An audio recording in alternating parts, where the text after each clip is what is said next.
All right, so picking up where we left off with Mr. Balder here. I remember guy becomes invincible because his mom makes a covenant with everything, and people are chucking stuff at him. Right? Loki finds out, not happy with it, so he goes to talk to his mom in the form of a woman. Why he disguises himself as a woman, we're not really sure. He does it pretty often. That's just his thing. Okay. So while they're talking, his mom Frigga is like, yeah, no, I talked to everything. Like I talked to all the rocks, I talked to all the trees, and nothing can hurt him. And so girl Loki is like, nothing, like nothing at all. You literally talked to everything, man. That's incredible. And she's like, well, I mean, not everything. Like mistletoe wasn't home, but I mean, that's just like an insignificant little shrub. Like that's no big deal. And now Loki knows what Baldur's one weakness: mistletoe, the stuff that people kiss under for reasons beyond us in the holidays, but and which is also incredibly dangerous, by the way. Those berries are actually poisonous. So if you do choose to kiss under mistletoe, which of course goes against my whole like anti PDA thing, but have you made that bad decision? Just make sure you keep your mouth closed, okay? Because if one of those berries falls into your mouth, that could be the last kiss you ever have for your entire life, which is a really, really bad way to spend Christmas. So just throwing that out there, right?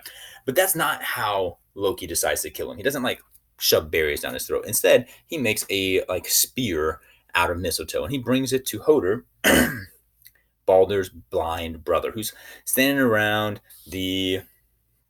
um, the circle here, and everybody else is throwing stuff, but he's not because he's blind, right? And so Loki goes to him and says, "Hey, it's not fair, but you don't get to participate. You need to throw something too." And Hoder's like, "Yeah, but if I throw something and I don't see where he's at, I could end up killing somebody else. I can't do that." And so Loki said, "No, no, no. Take this spear that I've made out of mistletoe, and I'll help you. I'll direct you." Right. So he points Balder in the right, or Holder in the right direction. Holder chucks the spear as hard as he can. Then Loki kind of like magically speeds the thing up. And when this happens, everybody's playing this game. Everyone's laughing, but that mistletoe spear just cuts right through the barrier, goes straight into Balder's heart, and he dies immediately. Okay, kind of like this picture here. When that happens, like obviously that's like major buzzkill to their game, right? And so everything stops. You're like, what is going on? This is terrible. And so Frigga is beside herself, and she goes down to Hel and says, "Listen, you'll release him, bring him back." And so Hel says, "All right, I will let Balder come back to life if everyone in the nine realms mourns for him." She's like, "That's okay. Everyone already is. I'll just make sure, and we'll be back. We'll have my son back." And so she goes and she tells everyone. And so everyone starts crying, but Balder doesn't come back. They said, someone must not know. Someone doesn't realize he's died. Let's go. So they send out envoys all over the nine realms looking, and everywhere they go, everyone is weeping, and they don't understand this. Like, how is it that Balder hasn't come back yet? And then they find this one old woman, I don't know, maybe sitting on her front porch. She's not crying. Okay, and they go like, "Ma'am, you must not know. Balder is dead. Weep for him, and he will return." And she's like, "Balder? No, never liked the guy." And she refuses to weep.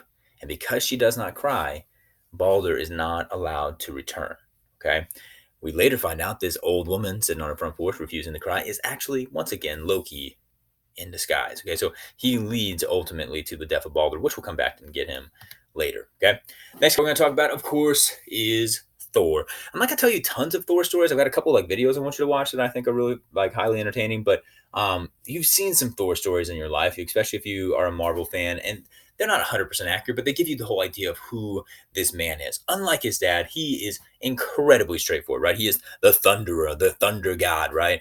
He's the strongest of the Norse gods, the bravest of the Norse gods, and he is often compared actually directly with Zeus. Okay, he's called the red bearded Zeus because unlike in Marvel, he doesn't have like blonde flowing locks. He's a redhead, right? And so even though he's not the leader of the Aesir, don't be confused here. The leader of the Aesir is Odin, but practically speaking, people actually follow Thor. They look up to Thor as their leader because he is the one that actually does take care of them, right? And he's not like a warm, fuzzy kind of god. He is a very straightforward Norse warrior, but he does what Norse warriors are supposed to do, and he survives, right? And so his life, very, very simple. He is good, giants are bad, so he kills giants. That's what he does. His whole life is all about taking down the giants, okay? So that's what happens, right? Now, a couple things that he uses to do this, you probably already know about, right? Like he has a hammer. Now, the story about people only being able to lift it like only Thor or someone who's worthy like Captain America or whatever. That's not really classic to the Norse story. He can pick it up, other people can pick it up. It just happens to be very heavy. Okay, it has a short handle, and I think that story was told in class about how that happened with the dwarves like attacking or being attacked by Loki while they made it, and so the handle kind of broke off. But it does have those boomerang effects where you throw it out, it comes back to you. Very, very powerful weapon. He also has a belt that is lesser known. This belt of strength, and where he wears it, he actually like doubles in strength and sometimes also doubles in size. Like he gets bigger. It says Loki could actually like ride around on his belt buckle when he's in that form, and his appetite increases. Okay, and he already has a huge appetite as it is, which is a symbol in ancient civilizations of wealth and strength and like again survival because you're eating all the time. But when he puts on this belt, he actually is said to be able to swallow like entire oxen in just one bite. Okay, which is, I guess, a super useful skill. Okay, he also wears iron gloves, and that's for like catching the hammer when it flies back because I guess that could hurt your hands. Okay, so all those things I said already. So straightforward giant killer, super massive appetite, and incredibly competitive. In fact, this is like his downfall, right? He's competitive and arrogant to a flaw. Like if someone challenges him, he cannot help but accept the challenge, right? And so that's actually the story. I'm gonna have you guys watch the Thor versus Jotunheim, and actually like Thor having to retrieve his hammer, both of which are stories that talk about Thor basically falling victim to his own competitive nature. Like he cannot lose, and so then sometimes that leads to him actually losing, right? Fun thing though that I don't want you to miss is that he has a pair of flying goats that pull his chariots. Okay, kind of like early Santa Claus, good reindeer goats, kind of similar. But his goats, he sometimes kills and eats, and then they just sort of regenerate the next day and like come back to life, and he goes on his merry way. You can't break the bones because if you break the bones when you're eating them, then it like messes the deer or the goat up the next day. So like there's a story one time of him like going on a journey with somebody and they're eating his deer or his goats and like what's gonna happen? He's like, don't worry, they'll be fine. He's like, just don't bite the bones. And so the next day, like he puts all the goat bones off to the side after their meal. And the next day, the goats like regenerate. They come back and they're ready to pull the chariot again. But one of the goats has a limp, and Thor's like, "What?